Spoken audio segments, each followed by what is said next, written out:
ناظرین، میں ہوں عظمیٰ خان رومی اور آپ دیکھ رہے ہیں پروگرام سلیم بخاری شو۔ ناظرین، غزہ میں اسرائیل کے زمینی اور فضائی حملے اس وقت جاری ہیں اور اس وقت جو شہادتوں کی تعداد ہے وہ 8,000 سے زائد ہو چکی ہے اور 20,000 سے زائد زخمی بتائے جا رہے ہیں، اور اسرائیل کی طرف سے ایک اور ہسپتال کو نشانہ بنانے کی بھی دھمکی دی جا رہی ہے۔ اقوام متحدہ کے سیکریٹری جنرل کا یہ کہنا ہے کہ غزہ میں ہر گھنٹے میں جو صورتحال ہے وہ سنگین ترین ہوتی جا رہی ہے اور پوری دنیا سے ہم دیکھ رہے ہیں کہ اس جنگ پر رد عمل آ رہا ہے۔ پوپ فرانسس نے غزہ میں جنگ بندی کا مطالبہ کیا ہے اور ترک صدر کی طرف سے مغربی ممالک کے دوہرے معیار پر سخت تنقید کی گئی ہے، بڑی ریلی نکالی گئی ہے اور اس سے خطاب میں انہوں نے کہا ہے کہ اگر مغرب ایک بار پھر یہ اس صلیب اور ہلال کی جنگ چاہتا ہے تو اسے یہ جان لینا چاہیے کہ ہم ابھی زندہ ہیں۔ لیکن ایک اور اہم اور خوش آئند بات بھی ہے کہ وہاں پر یعنی غزہ میں جو انٹرنیٹ کی سروس ہے وہ بحال کر دی گئی ہے، جس کے بعد تمام فوٹیجز اور تمام جو چیزیں ہیں اور جو وہاں کی صورتحال ہے وہ پوری دنیا تک پہنچ رہی ہے۔ اس کے علاوہ ناظرین، ہم آج جو ایک اور اہم معاملہ ڈسکس کریں گے وہ ہے پی سی بی نے انضمام الحق کے خلاف الزامات سے متعلق جو تحقیقات کرنے کے لیے ایک کمیٹی بھی قائم کر دی ہے، فیکٹ فائنڈنگ کمیٹی، اور کیا معاملہ ہے، انضمام الحق نے کیوں استعفیٰ دیا، ان کو کیوں استعفیٰ دینا پڑا، یہ کیا معاملہ ہے، یہ بخاری صاحب سے جانیں گے۔ اس کے علاوہ ناظرین، پیٹرولیم مصنوعات کی قیمتوں میں ایک بار پھر کمی کیے جانے کا امکان ہے، کس حد تک یہ کمی متوقع ہے یہ جانیں گے بخاری صاحب سے۔ السلام علیکم بخاری صاحب۔ جی وعلیکم السلام، کیسی ہیں آپ؟ میں صاحب بخاری صاحب، جو اب ہم صورتحال دیکھ رہے ہیں، غزہ کی جو پرانی فوٹیج اور اب کی جو سیٹلائٹ فوٹیجز سامنے آ رہی ہیں اور جو تباہی کے مناظر ہم دیکھ پا رہے ہیں، اس کے بعد آپ کیا دیکھتے ہیں کہ جو اس وقت صورتحال بن چکی ہے یہ اب کیا ہونے والا ہے، جنگ یہ کیا رخ اختیار کرنے والی ہے؟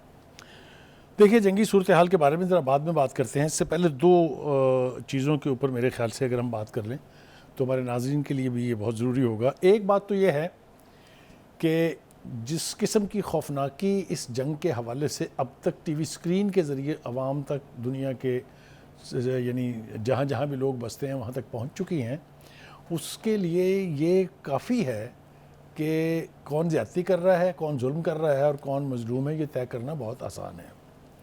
اس کے خلاف جو آوازیں اٹھ رہی ہیں، جس کا تذکرہ آپ نے کیا ہے، یقینی طور پر ابھی عالمی کانشس جو ہے وہ اپنی آخری ہچکی نہیں لی، اس نے ابھی اس میں تھوڑی بہت جان باقی ہے، جس کے مظاہر ہم نے مسلم ممالک میں جو مظاہرے ہوئے ہیں اس کو تو چھوڑ دیجئے، لیکن جو ویسٹرن اور خاص طور سے جو یعنی امریکہ اور اس کے ہواری ملک ہیں جو اسرائیل کے پیچھے دل و جان سے اپنا سب کچھ گنوانے پر آمادہ ہیں، ان کے شہروں میں، ان کے ملکوں میں جو کچھ ہوا ہے وہ بھی ہمارے سامنے ہے۔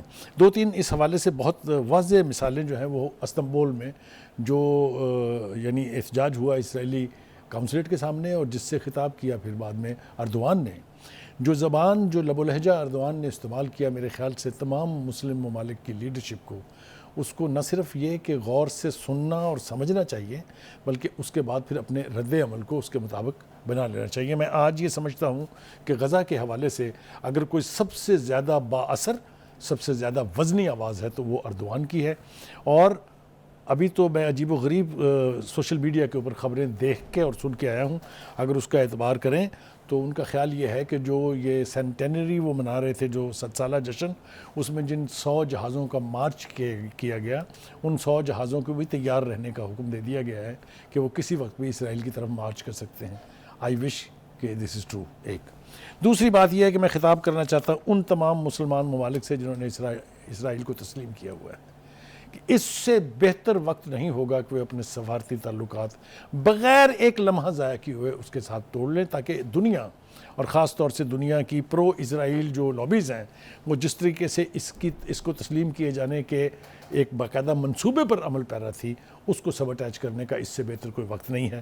ان ملکوں کی تفصیل میرے خیال سے بہت سے ہمارے ساتھی، ہمارے دوست، ہمارے ناظرین جو ہیں وہ شاید نہ جانتے ہوں، جنہوں نے اسرائیل کو تسلیم کیا ہے۔ میں کس کے سن میں کیا ہے اس کے ساتھ ساتھ جلدی سے وہ نام 11 ممالک ہیں، بہت سے اور بھی ایسے ممالک تھے جنہوں نے تسلیم کیا تھا لیکن بعد میں انہوں نے وہ تعلقات توڑ دیے، اس کی بھی فہرست بڑی طویل ہے۔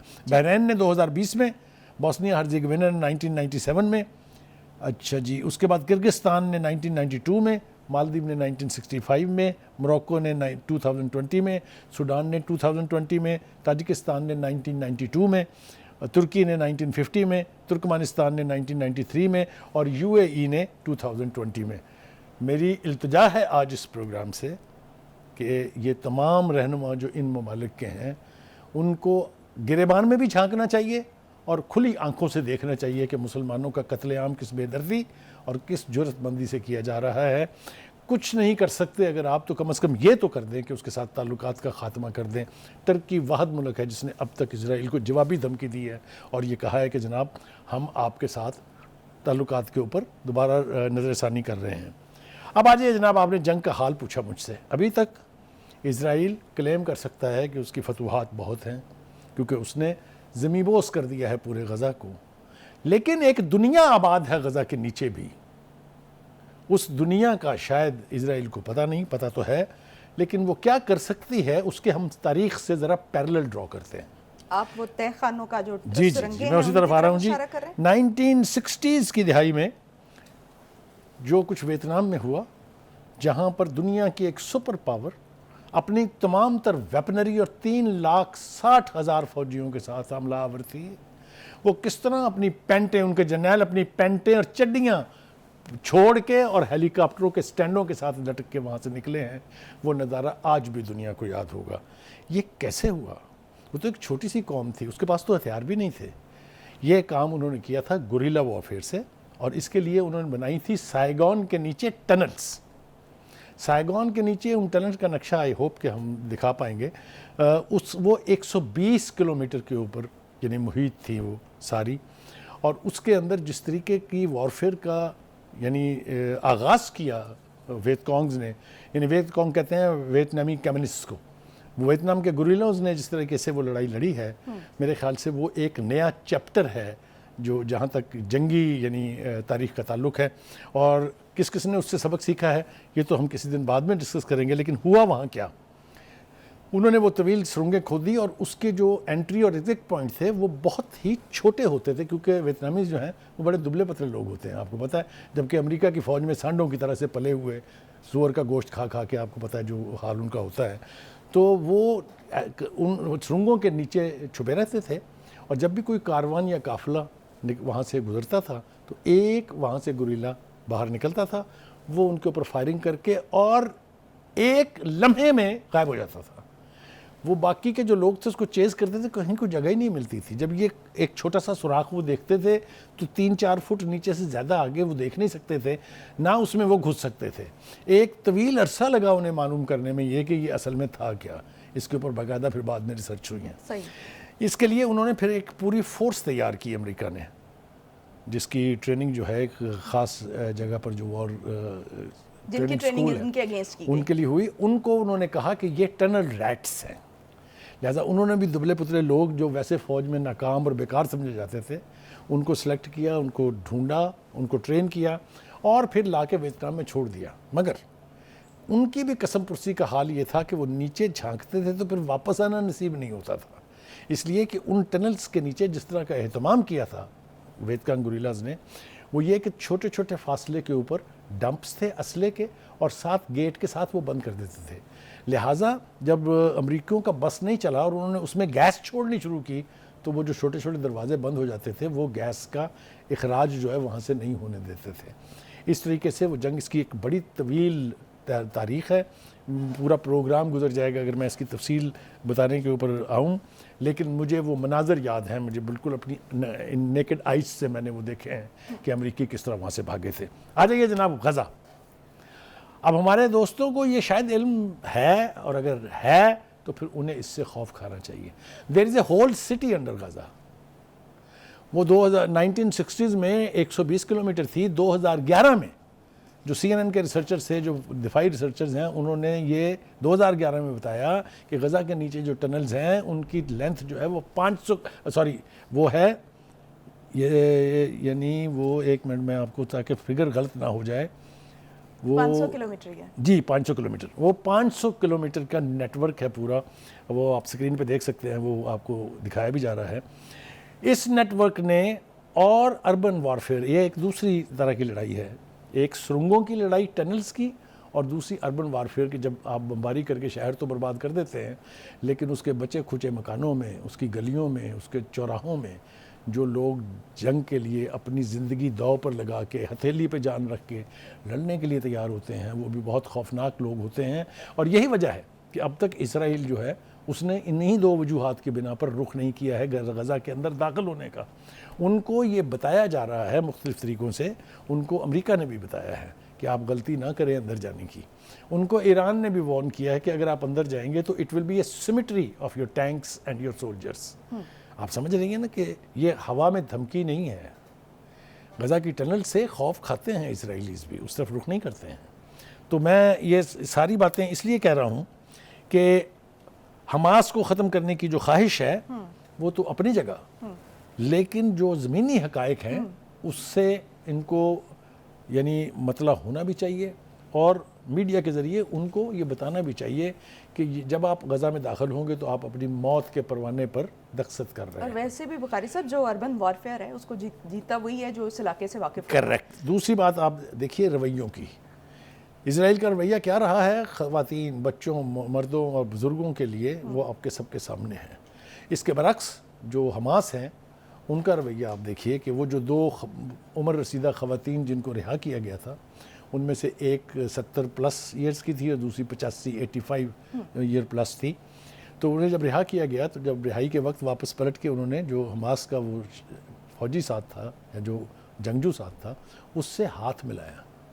اس کے بعد جب وہ اسرائیل پہنچی تو ان سے لائیو کوریج کے طور پر، کہ ان کا خیال یہ تھا کہ یہ ان کے ظلم و ستم کی داستان بیان کریں گی. تو ان سے اینکر نے پوچھا سوال کہ آپ نے اس سے پلٹ کے ہاتھ کیوں ملایا؟ تو اس نے بتایا کہ he has been very kind to me during my captivity. یہ لوگ ہمیں ڈاکٹرز مہیا کرتے تھے، یہ لوگ ہمیں جو کھانا مہیا کرتے تھے وہی خود بیٹھ کے وہاں کھایا کرتے تھے. ایک طرف رویوں کا حال یہ ہے اور دوسری طرف رتھلیسنس کا حال یہ ہے. اور بخاری صاحب جو ویسٹرن میڈیا تھا انہوں نے اس کی ابڈکشن والی جو صورتحال تھی جو اس نے وہاں پر بتائی کہ کس طرح سے ان کو اغوا کیا گیا اور کس طرح سے معاملات دیکھیں جو ویسٹرن میڈیا ہے، جو ویسٹرن میڈیا ہے وہ جھوٹ پہ جھوٹ بول رہا ہے، ایک منٹ کے بعد جھوٹ بول رہا ہے. وہ جس طریقے سے اسرائیل کی کامیابیوں کو پروجیکٹ کر رہے ہیں، زمینی حقائق اس طرح نہیں ہیں. جیسا میں نے آپ کو کہا کہ ورنہ تو انہیں they should have a walk over Gaza, کیوں نہیں گئے؟ تو یہ میں نے وارن تو نہیں کیا، میں نے صرف اپنے ناظرین کو یہ بتایا ہے کہ it's not going to be an easy prey. یہ اسرائیل کے لیے واک اوور نہیں ہوگا. جتنے ٹینکس نے حملہ کرنے کی کوشش کی ہے وہ حماس نے ان کو پسپا کر دیا ہے. اب آ جائیے جناب کہ وہاں کی گراؤنڈ صورتحال کیا ہے. دیکھیں جی، پہلی بات تو یہ ہے کہ پہلی دفعہ یہ رپورٹ ہوا ہے اور اس کو کسی نے ڈینائی نہیں کیا ہے کہ حماس کے جو جنگجو ہیں انہوں نے غزہ کے نواب میں اسرائیلی ٹینکوں کو پسپا کر دیا ہے. جس طرح میں نے ابھی آپ کو وضاحت کے ساتھ بتایا کہ اٹس ناٹ اے واکنگ اور یعنی جس کو کہتے ہیں ٹہل قدمی کرنے کا یا تھورو افیئر نہیں ہے. یہ مشکل ہوگا اس شہر کے اندر گھس کے اور وہاں یعنی جنگ لڑنا. دوسری طرف یہ ہے کہ امریکہ کی طرف سے بھی اس بات پہ اب ریئلائزیشن ہو گئی ہے کہ پوری دنیا میں جو آوازیں اٹھ رہی ہیں اس کے بعد اگر ہم نے وہاں ٹروپس بھیجے، گراؤنڈ ٹروپس بھیجے تو ہمارا کیا حال وہ کریں گے. آپ نے دیکھ لیا امریکہ میں کیا ہوا. آپ نے دیکھا ایک اسرائیلی طیارہ مسافروں کو لے کے ماسکو کے داغستان ایئرپورٹ پہ پہنچا تو وہاں کیا ہوا. یہ مناظر بھی ہماری اسکرین کے اوپر آپ نے دیکھے ہوں گے یا آپ دیکھ لیں گے. تو یہ آوازیں اور یہ میسیجز بھی اسرائیل کو بھی پہنچ رہے ہیں اور ان کے ویسٹرن سپورٹرز کو بھی پہنچ رہے ہیں. آپ دیکھیے جو برطانیہ کے پرائم منسٹر ہیں جو ہندو النسل ہیں، انہوں نے جو بیان دیا تھا اسرائیل کی حمایت میں، اس کے بعد آپ نے دیکھا وہاں مظاہروں کا کیا حال ہوا ہے. لندن جیسے شہر میں ایکچولی جو امریکہ ہے وہ اس وقت جو جس طرح سے وہ رسپونڈ کر رہا ہے اس کے پیچھے کوئی انٹرنیشنل پریشر ہے یا پھر یہ جو ٹنل وارفیئر ہے اس کا خطرہ ہے؟ کیا اصل میں خطرہ؟ دیکھیے پہلی بات تو یہ ہے کہ امریکہ بالکل یہ نہیں چاہے گا کہ اسرائیل جو ہے وہ پورے کے پورے فلسطین کو فتح کر لے. اس کی بے پناہ وجوہات ہیں. اس لیے کہ ایسا کرنے کی صورت میں پھر جو جہاں فلسطینی بیٹھا ہے، جس دنیا کے ملک کے جس کونے میں بیٹھا ہے، ہی از اے ٹائم بوم. ٹھیک ہے، میرا نہیں خیال کہ امریکہ ابھی 9/11 بھولا ہوگا. تو اس کو اپنا بھی تو دیکھنا ہے نا. وہ ٹھیک ہے کہ وہ اسرائیل کی مدد اس لیے کر رہا ہے کہ یہ جو فتنہ جسے ہٹلر نے برباد و تباہ کیا تھا وہ ہمارے ملکوں میں آ کے نہ بس جائیں کہیں. اس لیے وہ چاہتا ہے کہ یہ عربوں کے ہارٹ کے اوپر ایک ناسور کی طرح قائم رہے، وہ اپنی جگہ ان کا اپنا بخاری انٹرسٹ صاحب ہے. جو اردوان ہیں انہوں نے بھی تو آ رہا ہوں اسی کے اوپر، میں بالکل اسی کے اوپر آ رہا تھا. دیکھیے انہوں نے یہ کہا ہے کیونکہ کوئی بات اسرائیل کے اوپر اثر نہیں کر رہی، ان سے کہا گیا کہ آپ سپلائز جانے دیں تاکہ ہسپتالوں کے اندر جو لوگ سسک رہے ہیں ان کی اموات نہ ہوں، ان کی شہادت نہ ہو. کسی کی وہ نہیں سن رہا ہے، اس لیے وہی لب و لہجہ اختیار کرنا پڑا جو نیتن یاہو نے اختیار کیا تھا. دیکھیے کیا کہتے ہیں اردوان صاحب، کیا مغرب پھر صلیب و حلال کی جنگ چاہتا ہے؟ ایسی کوشش کی تو جان لے ہم زندہ ہیں. میں سمجھتا ہوں I salute Erdogan for this kind of a solid statement. یہ کوئی ڈپلومیسی نہیں ہے، یہ کوئی سفارتی رعایت نہیں ہے. اسرائیلی فوج کے مظالم کے پیچھے مرکزی مجرم مغربی طاقتیں ہیں، ان کی حمایت کے بغیر اسرائیل کچھ نہیں کر سکتا. یہ مجھے بتائیے کسی اور کو بھی توفیق ہوئی یہ کہنے کی؟ تو بخاری صاحب یہ جو جنگ ابھی چل رہی ہے، یہ امریکہ اور افغانستان میں بھی ایک جنگ ہوئی تھی. امریکہ نے افغانستان پہ جو یہ 9/11 کا آپ نے ذکر کیا، تو یہ جنگ جو ہے وہ اس طرح کی ہوگی یا یہ مختلف ہوگی؟ میں آپ سے عرض کروں، آپ نے بہت اچھا سوال کیا ہے. دیکھیے امریکہ کی ایک بہت بری عادت کہہ لیجئے یا بہت بڑی نااہلی کہہ لیجئے، وہ اسی طرح کی جنگوں میں کئی بار ملوث ہوا ہے. آ تو جاتا ہے جنگ کے میدان میں لیکن ہمیشہ وداؤٹ این ایگزیکٹ اسٹریٹجی کہ پھر نکلنا کیسے ہے. اب آپ شروع ہو جائیے جناب، کہاں سے کہیں، جہاں سے کہیں. میں شروع کر دیتا ہوں. ویتنام کی کہانی میں نے آپ کو بتا دی، عراق کی اس سے بدتر ہے. اس کے بعد سیریا میں گھسنے کی کوشش کی، وہ آپ کے سامنے ہے. اس کے بعد افغانستان میں کیا کیا وہ آپ کے سامنے ہے. ہونا اس کے ساتھ یہاں بھی وہی کچھ ہے، بے عزت ہو کے، ذلیل اور رسوا ہو کے. تو کیا یہ اتنی ہی پرولونگ ہو سکتی ہے، اور اگر پرولونگ ہوتی ہے تو یہ کس کے مفاد میں ہوگی؟ دیکھیے پرولونگ وار اسرائیل افورڈ نہیں کر سکتا، کیونکہ میں نے جیسا کہا جوں آپ ان کو سپریس کریں گے اتنی ہی قوت کے ساتھ وہ دوبارہ ابھریں گے. وہ میں بات جو کر رہا تھا اردوان کی، وہ تھوڑی سی اگر آپ مجھے اجازت دیں میں تھوڑی سی اور بات کرنا چاہتا ہوں. وہ کہتے ہیں کہ آپ یوکرین میں مرنے والوں کے لیے آنسو بہاتے ہیں لیکن غزہ میں انسانیت سے سک رہی ہے. آپ کو توفیق نہیں کہ آپ ایک لفظ بھی کہیں. اگر ہم کچھ باضمیر آوازوں کو چھوڑ دیں تو غزہ میں جاری قتل عام مکمل طور پر مغرب کا کام ہے. He is accusing in so many words that it is the Western countries, they are the Western countries جو اس تباہی کے ذمہ دار ہیں. 1947 میں فلسطین کیا تھا اور آج کیا ہے؟ اسرائیل وہاں آیا کیسے؟ اب یہ وہ دکھتی رگ چھیڑ رہے ہیں ویسٹ کی، جس کی بڑی تکلیف ہوتی ہے ان کو کہ انہوں نے اپنی جان چھڑانے کے لیے اسرائیل کو مسلمانوں ممالک کے مقدس ترین علاقے میں جو ہے وہ لا کے بسایا تاکہ وہ ایک تو نیوکلیئر ویپنز کی بھی دھمکی دی جا رہی ہے. تو اگر یہ دیکھیے یہ غلطی تو اگر اس نے کی تو ایران کے احمدی نژاد کا، اور اب جو حالیہ خامنائی صاحب کے اور رئیسی صاحب کے بیانات آئے ہیں وہ بالکل واضح اشارہ ہیں کہ اگر اس طرف کو تم گئے تو پھر تاریخ میں تمہارا ذکر بھی کہیں نہیں ہوگا. میں نے احمدی نژاد کا بیان اس دن بھی سنایا تھا، میں دوبارہ کہتا ہوں کہ اٹس 3.5 minutes ٹوٹل یعنی operation to eliminate Israel from the face of the earth. یہی بات آج میں سن کے آیا ہوں. ویسٹرن تھنک ٹینکس ہیں وہ بھی اسرائیل کو یہ باور کرانے کی کوشش کر رہے ہیں کہ جس کو آپ اپنی فتوحات سمجھ رہے ہیں یہ در حقیقت آپ کی زندگی کو مختصر کرتی جا رہی ہے. آئی ہوپ کہ یہ جو ابراہم ایکارڈ ہے اس کے بارے میں جاننا چاہتی ہوں کہ یہ اب کیا ہوگا، اس کا مستقبل کیا؟ دیکھیے میں نے تو ابراہیم ایکارڈ کا پہلے ہی جنازہ نکال دیا نا، جب میں نے کہا کہ جنہوں نے ریکگنائز کیا ہوا ہے وہ بھی اس کو یعنی سسپینڈ بھی نہیں، اس کو ایبروگیٹ کریں اس ایگریمنٹ کو، اور جو مزید اس کو ریکگنائز کرنا چاہتے ہیں. میرا نہیں خیال کہ اس سب کچھ کے بعد کوئی ملک بھی، ایون سعودی عربیہ، یہ کوئی کوشش کریں گے کہ اسرائیل کو تسلیم کیا جائے، کیونکہ اسرائیل کی طرف سے پروپیگنڈا بھی کیا جا رہا ہے کہ یہ وار شروع ہی اس لیے کی گئی تھی کہ یہ جو نئے ملک اسرائیل کو تسلیم کرنے جا رہے تھے یہ نہ کر سکیں. بات ابھی ختم نہیں ہوئی، آپ اتنی جلدی جان نہیں چھڑا سکتے اس ایشو سے. دیکھیے دوسری طرف جو ہے اسپین کے ایک وزیر ہیں، انہوں نے کہا کہ نیتن یاہو کے خلاف عالمی عدالت میں جنگی جرائم کا مقدمہ. یہ آوازیں مختصراً آپ کو سنا دیتا ہوں. اس کے بعد جناب غزہ کا 1 دن کا بچہ بھی شہید، برتھ سرٹیفکیٹ جاری نہیں ہوا لیکن ڈیتھ سرٹیفکیٹ جاری ہو گیا. یہ ہے قسم پرسی کی وہ داستان، یہ ہے ظلم و جبر کی وہ تاریخ جس کو رقم کر رہا ہے اسرائیل، اور دنیا میں کوئی پوچھنے والا نہیں ہے. وسطی غزہ میں دیر البلا کی مسجد جو ہے، مسجد بلال بن رباح اس کو بھی شہید کر دیا انہوں نے. ساری دنیا میں جنگیں ہوتی ہیں, مذہبی جو یعنی عمارتیں ہوتی ہیں ان کا احترام کیا جاتا ہے. عبادت گاہیں. حماس کے القسام بریگیڈ نے صہیونی فوج کے غزہ میں گھسنے والے کئی ٹینک تباہ کر دیے. اسرائیل کی وحشیانہ بمباری کا سلسلہ اقوام متحدہ کی قراردادوں کے باوجود جاری ہے. 120 ممالک نے اسرائیل کو کہا what you are doing is nothing but جبر, بربریت, ٹیررزم, لیکن اس کے کان پر جوں نہیں رینگی ہے کہ وہ کہتے ہیں نا کہ کسے وکیل کریں, کس سے منصفی چاہیں, کس کو بتائیں جا کے یہ سب کچھ جو ہو رہا ہے عالمی ضمیر مردہ ہے, جو طاقتور قوتیں ہیں وہ ظالم کے ساتھ کھڑی ہیں.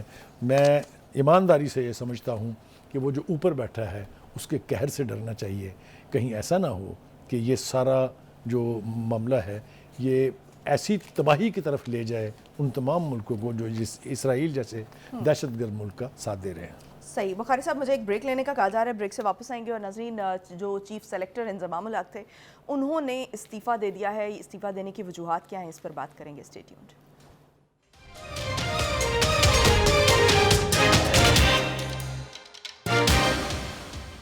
بریک کے بعد خوش آمدید. بخاری صاحب, جو انضمام الحق ہیں ان پر کچھ الزامات تھے جس پر انہوں نے کہا کہ جب تک یہ تحقیقات ہو لیں, کیونکہ مجھے پتہ چلا, مجھے فون آیا کہ تحقیقاتی کمیٹی بنا دی گئی ہے, تو جب تک یہ تحقیقات ہو جاتی ہیں تو تب تک میں استعفیٰ دے دیتا ہوں. تو انہوں نے یہ کہہ کے جو ہے وہ استعفیٰ دیا ہے. تو 5 رکنی تحقیقاتی کمیٹی بنی ہے, لیکن معاملہ کیا ہے اصل میں؟ دیکھیے کافی سارا معاملہ گمبھیر ہے, اتنا سمپل نہیں ہے. کچھ لوگ اس کو تاثر دینے کی کوشش کر رہے ہیں کہ وہ دیکھیے جی وہ چونکہ ان کو الزامات لگے لہٰذا انہوں نے استعفیٰ دے دیا. ایسا نہیں ہے. دیر از لاٹ مور ٹو اٹ. اب وہ لاٹ مور ٹو اٹ کیا ہے؟ پہلی بات تو یہ ہے کہ انضمام صاحب جو ہیں وہ چیف سلیکٹر ہیں, اور پھر جتنے بھی ہمارے ملک کے بڑے پلیئرز ہیں ان سب نے مینیجرز رکھے ہوئے ہیں تاکہ ان سے جب رابطہ کرنا ہو, آپ نے چاہے لیگز کھیلنی ہو دوسرے ملک میں جا کے, برانڈ ایمبیسڈر بننا ہو, کسی اشتہار میں جانا ہو, تو وہ مینیجرز جو ہیں وہ رابطہ کار کا کام کرتے ہیں.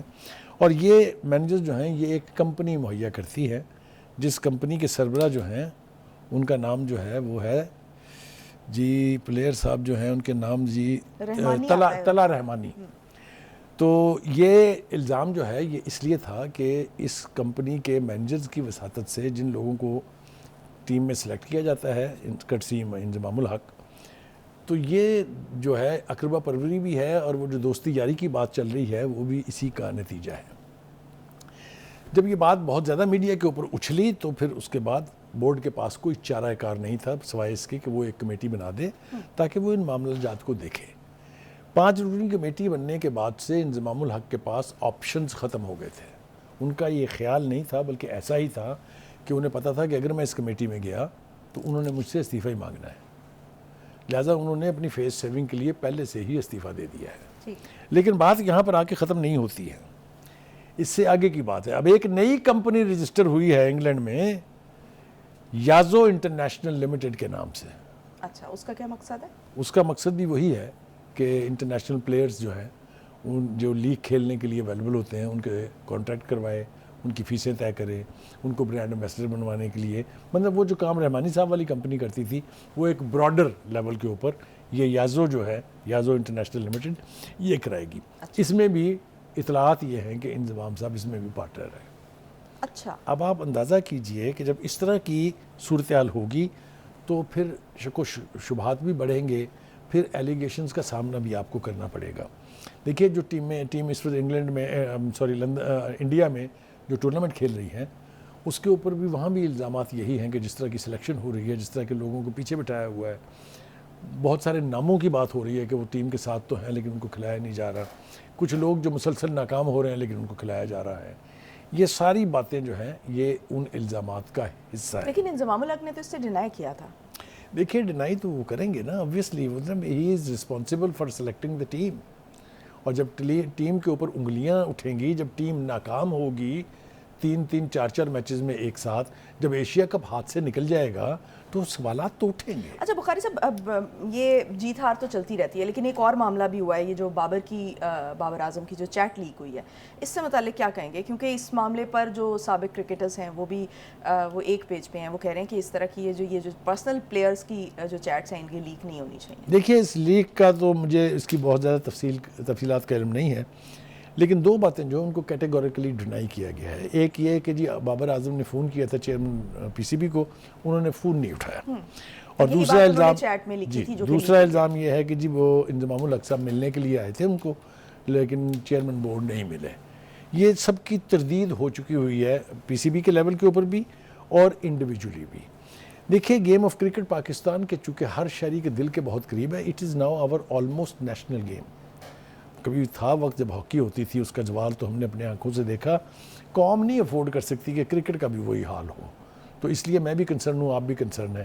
انٹرنیشنل ٹورنامنٹس ہوتے ہیں, ورلڈ کپ ہو گیا, ایشیا کپ ہو گیا یا چیمپئنز ٹرافی ہو گئی, تو اس میں پاکستان کی ناکامی سے دل برداشتہ پوری قوم ہوتی ہے. میرے خیال سے اس پلیٹ فارم سے ہم جو تقاضا کر سکتے ہیں وہ یہ ہے کہ 5 رکنی اس کمیٹی کی جو بھی فائنڈنگز ہوں, جس پر جو الزام ہو وہ فوری طور پر عوام کے سامنے لانا چاہیے. اور ایک دوسری بات, اس کمیٹی کی تشکیل کے ساتھ ساتھ جو ایک کام پی سی بی نے کیا کہ جب دیکھا کہ میڈیا کے اندر بھی بہت لے دے ہو رہی ہے, تو انہوں نے ایک عمر فاروق کولسن صاحب ہیں ان کو بھیجا جلدی سے, کیونکہ یہ جو راشد لطیف نے جو معاملہ اٹھایا تھا وہ تھا کہ جی 5 مہینوں سے تنخواہیں نہیں ملی ہیں اور جو سینٹرل کانٹریکٹ اس پہ دستخط نہیں ہوئے. تو وہ صاحب کل انڈیا گئے تھے اور انہوں نے وہاں, آج تو خیر ٹیم کلکتہ آ گئی ہے, لیکن کل وہ چنئی میں تھی, تو وہاں انہوں نے وہ دستخط کر کے وہ سارا کچھ واپس آ گیا اور لوگوں کے پیسے ریلیز ہونے شروع ہو گئے ہیں. لیکن this is not the end of the controversy. یہ میرے خیال سے ابھی اور چلے گی. اچھا, اور کیا اس میں سے چیزیں نکلتی ہیں اور کیا کیا انکشافات ہوتے ہیں یہ تو وقت ہی بتائے گا. بخاری صاحب بریک پہ جائیں گے, ہم بریک سے واپس آئیں گے اور ہم پیٹرول کے بارے میں بات کریں گے کہ پیٹرول ایک مرتبہ پھر سے سستا ہونے جا رہا ہے, کس حد تک سستا ہونے جا رہا ہے, اس پہ بات کریں گے. Stay tuned.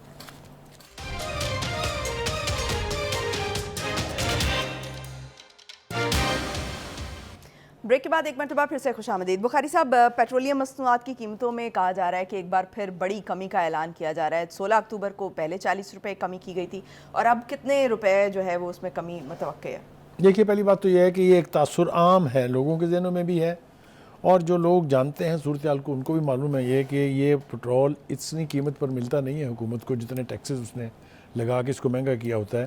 بہت یعنی کوئی ایک وقت میں ایسا تھا کہ 63 روپیز پر لیٹر جو ہے وہ حکومت کے کھاتے میں جا رہا تھا, جس سے ان کے اپنے اللہ تللے اور نان ڈیولپمنٹل ایکسپینڈیچر جو ہے وہ پورا ہوتا ہے. اب چونکہ یہ ممکن نہیں ہے, اس لیے کہ IMF کی تلوار بھی گردن پہ لٹکی ہوئی ہے, ان کو بھی جواب دینا ہے. لیکن اس کے باوجود ایک حال ہی میں جو کمی آئی تھی پیٹرول کی قیمتوں میں وہ تاریخی تھی, کیونکہ 20 روپے 30 روپے بڑا ضرور ہے پر لیٹر, لیکن 40 روپے فی لیٹر کم کبھی نہیں ہوا تھا. تو یہ ایک عام آدمی کو بھی فیل ہوا کہ یہ بہت بڑا ریلیف ہے. امید کرتے ہیں کہ یہ ریلیف اور مزید جو ہے وہ ملے گا. لیکن یہ قیمتوں کا بڑھاؤ چڑھاؤ کیسے ہو رہا ہے اس کے بارے میں تھوڑی سی آگاہی دینا اپنے ناظرین کو بہت ضروری ہے. دیکھیے وزارت پیٹرولیم نے ایک خط لکھا ہے PSO کو. PSO پاکستان کا سب سے بڑا پیٹرول اور پیٹرولیم گڈز سپلائی کرنے کا ادارہ ہے, کہ آپ نے ماضی میں جو فضول اضافہ کر کے اور رقم اکٹھی کی ہوئی ہے وہ اب ذرا تھوڑی سی چھوڑنی شروع کریں تاکہ ایک عام آدمی کو تھوڑا سا ریلیف ہو. اچھا. دوسری طرف ہم دیکھ رہے ہیں کہ انٹرنیشنل منڈی میں یعنی عالمی منڈی میں تیل کی قیمتوں میں جو اونچ نیچ ہو رہی ہے, بڑھ بھی رہی ہیں کم بھی ہو رہی ہیں, اس سے بھی ایک پازیٹیو امپیکٹ جو ہے وہ تیل کی قیمتوں کے اوپر جو ہے وہ آیا ہے. تو اس کے لحاظ سے بھی اگر آپ دیکھیں تو آپ کی پیٹرول کی جو اس وقت قیمت ہے وہ مزید کم ہونا ضروری ہے, اس لیے کہ ابھی بھی لوگ جو ہیں وہ افورڈ نہیں کر سکتے ہیں. اندازہ یہ ہے, میڈیا کی رپورٹس دیکھ لیں آپ اگر, یا جو باوثوق ذرائع ہیں منسٹر پیٹرولیم کے, ان کا خیال یہ ہے کہ اب جو کمی آئے گی وہ 7 روپے سے 18 روپے تک ہو سکتی ہے. اچھا. یعنی پر لیٹر. اور اگر یہ 18 روپے ہوتی ہے تو کیا ہی بات ہے, مطلب ایک مہینے میں اگر 58 روپے فی لیٹر کم ہو جائے پیٹرول کی قیمت, ہوگا یہی. دیکھیے ایک تو چاہے آپ اس نگران حکومت کو اس کا کریڈٹ دیں یا نہ دیں, لیکن ڈالر قابو میں آیا ہے. 334 روپے تک تو بک گیا نا ڈالر, اب وہ 280 کے اس میں ہے, مائنس پلس 279, اور ہم توقع کر رہے ہیں جیسے کہ دعویٰ کیا جا رہا ہے کہ ہم اس کو 250 تک لے کے آئیں گے. اگر یہ ہو جاتا ہے تو اس سے بھی پیٹرول کی قیمتیں مزید کم ہوں گی. ٹھیک. ہیونگ سیڈ دیٹ, دیکھیے جو اس وقت انٹرنیشنل لیٹسٹ جو رپورٹ ہے وہ یہ ہے کہ جو پر بیرل پیٹرول کی قیمت ہے اس میں $5 کی کمی ہوئی ہے. $5 کی کمی جو ہے یہ بڑا امپیکٹ کرتی ہے جو تھرڈ ورلڈ کنٹری جو کنزیومرز ہیں, صرف اپنے پاس ان کی پیٹرول کی اتنی پیداوار نہیں ہے, تو ان کے لیے یہ بہت پازیٹیو سائن ہوتا ہے. تو ہم توقع کرتے ہیں کہ یہ جو حکومت کا رویہ ہے یہ آنے والی جو الیکٹڈ گورنمنٹ ہو وہ بھی اس کو جاری رکھے کہ عام آدمی کو جتنا ریلیف آپ دیں گے اتنا ہی امن و سکون آئے گا, لوگوں کی زندگیاں آسان ہوں گی. یہ جو ایک پیسے اکٹھے کرنے کا شوق ہے نا, لیویز لگا کے, ٹیکسز لگا کے, قیمتیں بڑھا کے, اس کو میرے خیال سے ڈسکریج کرنا جو ہے وہ بہت ضروری ہے.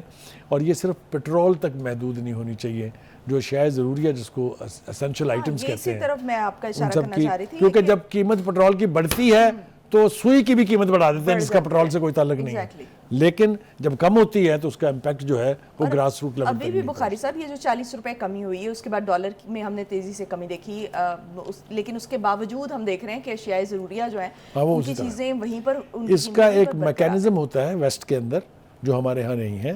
وہاں کنزیومر ایسوسیشنز بنی ہوئی ہیں جو ان قیمتوں کو کنٹرول رکھنے میں کی رول ادا کرتی ہیں.